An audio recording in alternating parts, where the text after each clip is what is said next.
Almost about ready to start, and I do have the opening remarks for everybody. My name is Kim Phillips, and I am the mayor of Frackville, Pennsylvania, and I wanted to thank you all very, very, very much for coming here today. This is a beautiful day outside. It is a beautiful day to be able to celebrate music and to celebrate some of the founding members of the Jordan family, the Jordan brothers themselves. What a wonderful thing to be able to have such a musical group represent Pennsylvania, represent Frackville, and represent us, the people that live here.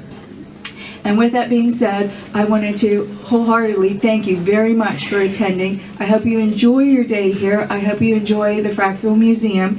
There has been a lot of work that has been put into it, and we do appreciate all the memorabilia that we have, and we actually will appreciate being able to celebrate the Jordan brothers. So I hope you have a wonderful day today.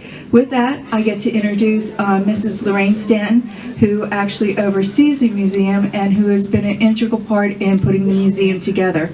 So if you wouldn't mind putting your hands together for Mrs. Stanton.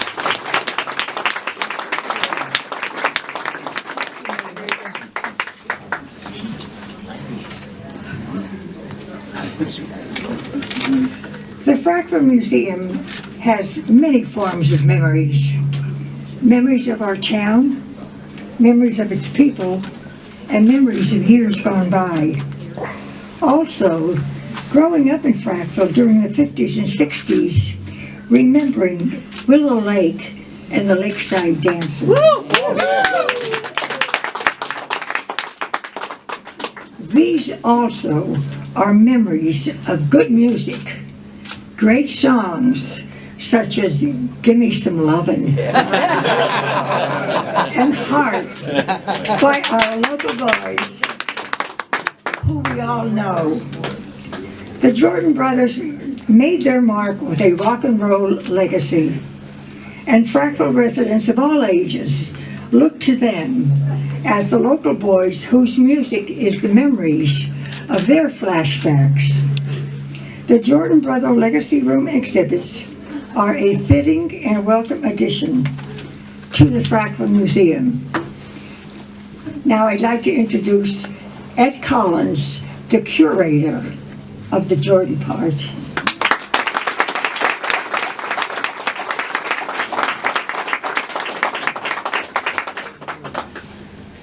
First of all I can say is, wow. The Jordan brothers were popular back in the day, and they're still popular, right? Yeah. Absolutely. You know, for the past 40 years, I've been involved with the Jordan brothers as a spokesman, producer of a lot of tribute events we did for them, and now as the project coordinator and curator of the museum exhibit. This has been a year and a half in the making, and thanks to you for being here today. It means a lot to all of us. Yes. With that said, I could probably talk about 4 hours about the Jordan brothers, without a doubt. But I'm not going to do that. I'm going to say something that's very simple, because over the process of the last month, I was called by a lot of the local newspapers in the area, out of the area. The media's been great. And a couple of statements that I made to them were really heartfelt. And I'd just like kind of wrap it up this way. My feelings against the Jordan brothers and the Legacy Room. It tells its own story, because it's the story of 4 kids from the coal region who were there at the onset of rock and roll's infancy. They transcended through 4 decades of music and many changes in social culture. While they were riding the wave of stardom, and all through it, Frank, Joe, Lou, and Bob remained humble human beings. Wherever they traveled regionally, they went on the road. Wherever the press asked them where they came from, they said, Frackville, Pennsylvania. And their trait was always being approachable, ever loyal to their fans. And this was the formula of success for the Jordan brothers, and very admirable, right? Yes. In the last year, if you listen to Sirius XM radio, anybody listen to 60s on 6? Who's on in the afternoon? What's his name? Pat St. John. Pat St. John. And through Pat St. John, we have a new renewed interest in the Jordan brothers, a new renewed interest in Gimme Some Lovin'. And Pat was very kind, probably about 2 weeks ago, to email me and send something he'd like to pass along to everyone here. And Pat St. John, by the way, was a legendary disc jockey back in the 1970s. CKLW, he was in New York at WPJL, and WCBS-FM. The guy has been around for a long time. To Frank and the Jordan Brothers and all their fans, I'd like to congratulate everyone involved with the Jordan Brothers Legacy Room in the Frackville Museum. Having been born and raised in Detroit, I know the importance of a local music scene, and we had many in Michigan. Because of my time there, and then 42 years in New York, I was not aware of the fascinating story of Gimme Some Lovin' by the Jordan Brothers until one of my listeners sent me a pristine 45 and info about the group. How about that, huh? The recording knocked me out, so I began playing it on my radio program on the 60s on 6, on Sirius XM satellite radio, reaching almost all of North America. The response was immediate from everybody, especially the fans who grew up in Pennsylvania, Massachusetts, and locations where they played the record. And as I said, I knew this local hit was hitting the hearts of everybody who remembered. It's been a pleasure getting to know Frank, Jordan through those Facebook messages and emails, and a real treat to talk to their many fans, many who have spread out across the country, and my very best to you all here at this wonderful location. And I will continue to play the Jordan Brothers and Give Me Some Lovin' on future programs. Thanks for the music. Pat St. John, Sirius XM Radio. Cool. And with that, ladies and gentlemen, you know, somebody says, gosh, they should have written a book about the Jordan Brothers. Well, they did. Back in 1986, I was very pleased when this gentleman called me to be a part of that, and the book did very well. It was called The Jordan Brothers, Rock and Roll's Fortunate Sons. He's here today. Please welcome Mr. Max Furek from Berwick, Pennsylvania.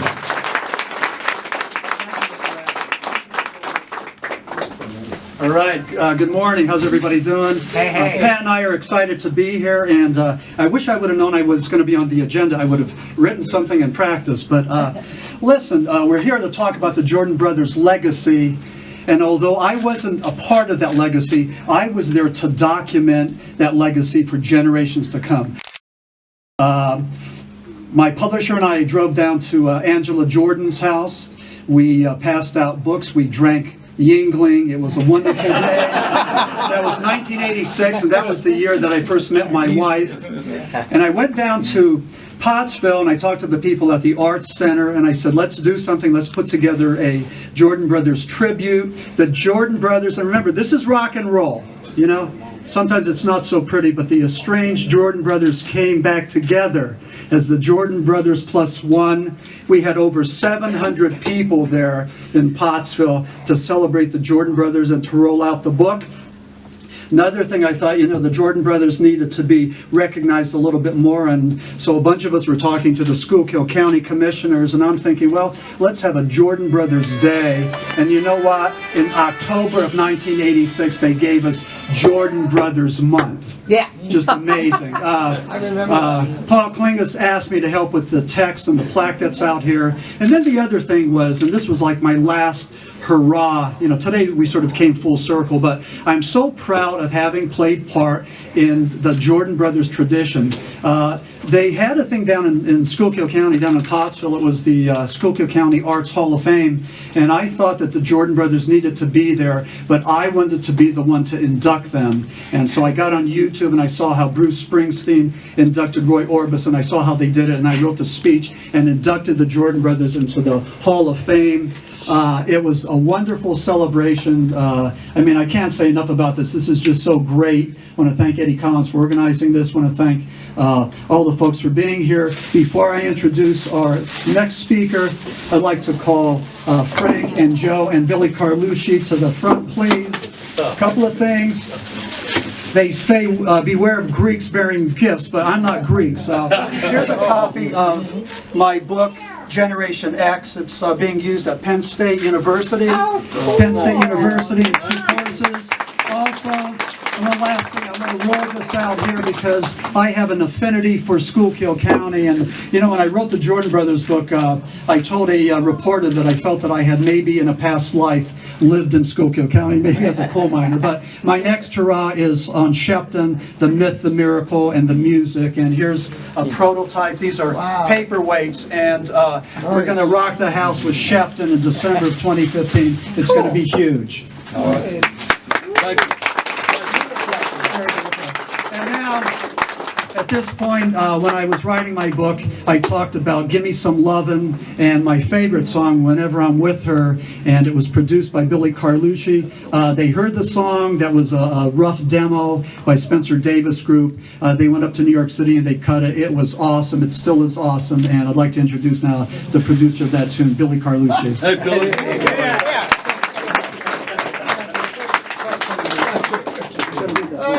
Yeah, all right. Nice books. Yeah. Nice books. Each time I see a crowd of people, just like a fool I stop and stare. I know it's not the proper thing to do, but maybe you'll be there. Thank you. And I got one of my original members, Phil D'Antonio, with me today to join us. Hit those notes. I do. But I gotta tell you one story. I'm on the road with Danny and the Juniors. I was with them for 18 years also. We're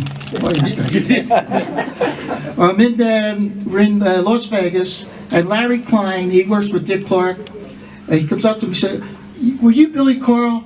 Yeah, I'm Billy Carl. I am Billy Carl. Did you produce a record by the Jordan Brothers? I said, yeah, how do you know about that?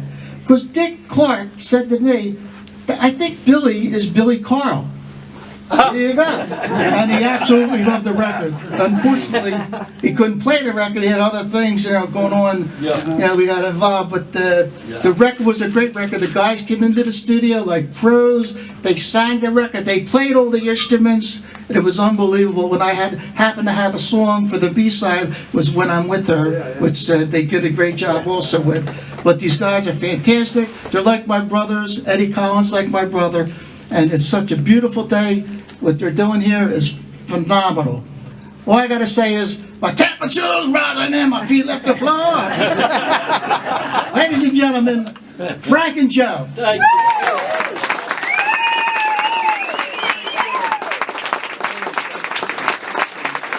So phenomenal, so wonderful. Thank you all so much. I can go on and on with thank yous because we could be here for about 4 weeks. There are so many people to thank. Out of that many years, you talk 35 plus years, and all of you just made it all possible for Joel, myself, Bobby, and Louie. So many wonderful memories going through my mind right now. And some of them are so great, and some of them are sad, but at the same time, this is overtaking it all and just making it one celebration. Thank you all very much for being here.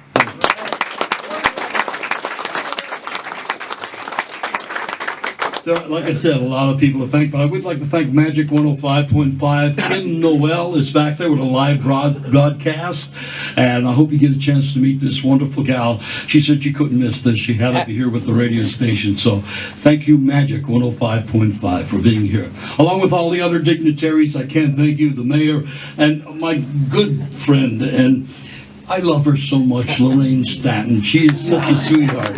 And works so hard, and we all did as much as we can. My thanks to Max Furek for the book. The book, by the way, is in the back. It's for sale. Also, the guy that without him, this would not be at all possible, Eddie Collins. Yeah! I thank you, Eddie. Thanks so much, Eddie. We're good friends, that's why he can do that. But it doesn't go any further. I see representatives from the Vietnam veterans here and the people from veterans associations all over, and I thank you so much. Because really, without you, this would not be possible. America is America because of you guys, and thank you so much. I was told to hold this down to at least 2 minutes, but Eddie went over to 5, and I'm going to run over. Wow, the people in Willow, like my mom, my dad, Angie, my wife here, my daughter is with me, Megan. Alyssa's out in Detroit, she's a nurse out there. The family thing is one of the things that make it all happen. I have representatives from my first marriage who are, and you can't call them representatives, you dummy. My daughter Michelle is here, my son Frank. I didn't see Ron as yet, I'm sure he's going to be here, and their wives and husbands. Can't thank you very much for what's happening now, and you're a part of it. let's face it, those people, they were the backbone behind it all, and they take the beating. They really do, and I love them so much for doing what they did, by standing by, taking phone calls sometimes when we're just like, can't take another phone call, or any kind of a business call. And Joe will attest to that with Becky and all the people that were part of what we did. Thank you all so much. I don't want to hold you up too much. I want you to get in and see this room and just have a little heart, because Eddie's very meticulous, and you'll see that. When you get into this room, you'll see it. Billy, thank you so much. Billy Carlucci, one more time. I mean, here's a guy, he pulls it out of the hat and does what all these other people tried to do as far as producing the Jordan Brothers. Billy Carlucci, your name will go down in history as far as I'm concerned. Thank you so much.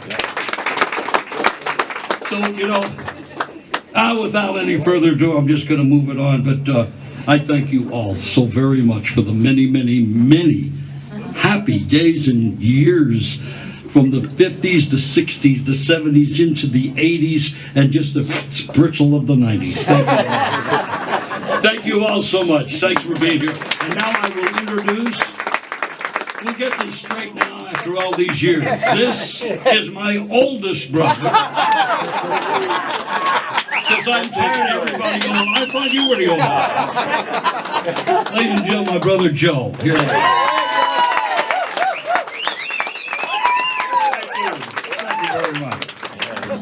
You know you're old when you're displayed in a museum along with dinosaur bones and other fossils. When I was a boy, my Uncle Louis Jordan would play his accordion at different family get-togethers, and I just fell in love with the accordion, the sound of it, the way it looked. So my dad came home one day with an accordion, and he got my uncle to teach me. He hung with me for a year every week. And my dad would make me practice an hour every day. Every day. And when company would come, he would say, Joey, play. And I would sit down and play. Well, I went upstairs into the middle bedroom upstairs at 474 West Pratt Street. And I was learning the Helena polka.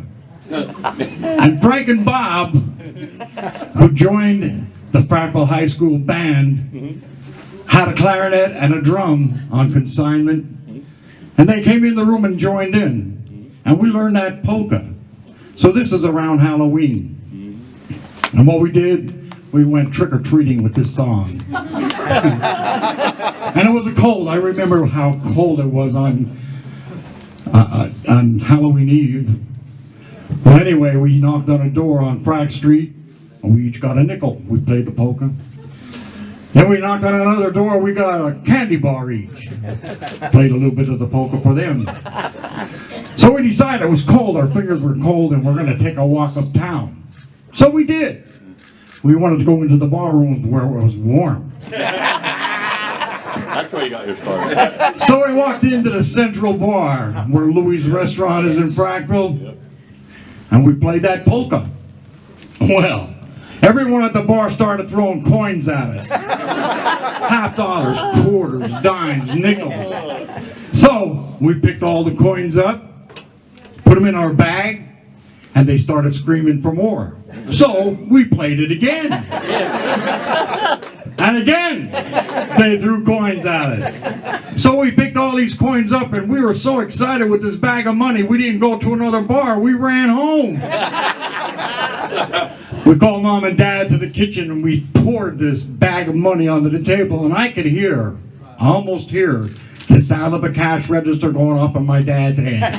Cha-ching! So what he did, he bought Frank a saxophone, Bob a three-piece drum set, himself a bass fiddle, a microphone, and an amplifier. And we learned songs that I've been playing on the accordion. There were standard music like Don't Blame Me, Stardust, and this and that, and polkas. So we learned about maybe 7 or 10 songs. That New Year's Eve, my dad had us booked at Lysol's Cafe, where Maz's is. And we played those songs over and over for 4 hours.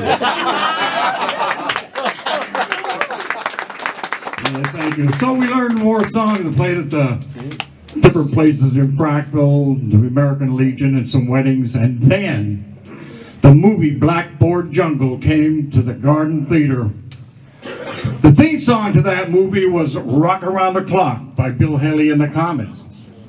So, we got the record and we liked the other side better. So we played it. We learned how to play it. See you later, alligator. Well, that was Enter Rock and Roll into Schuylkill County. Right on, right on. Frank learned to sing songs by Little Richard. I sang songs by Elvis Presley.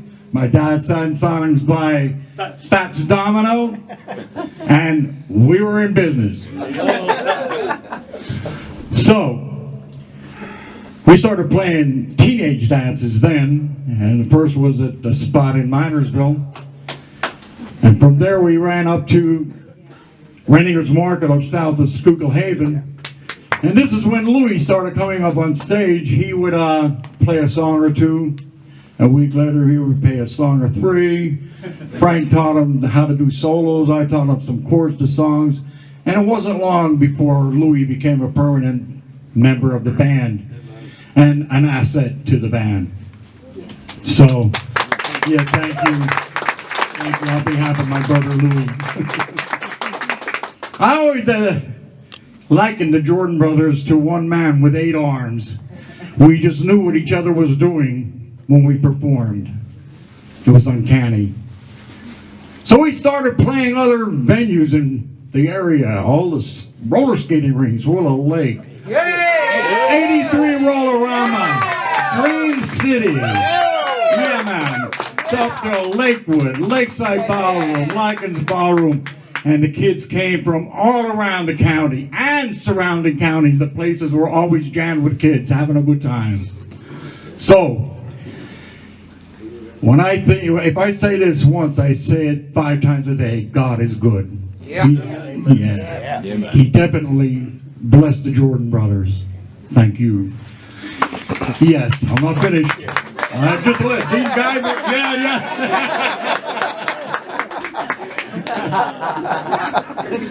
Yeah. The Jordan brothers was a phenomenon. It was an era.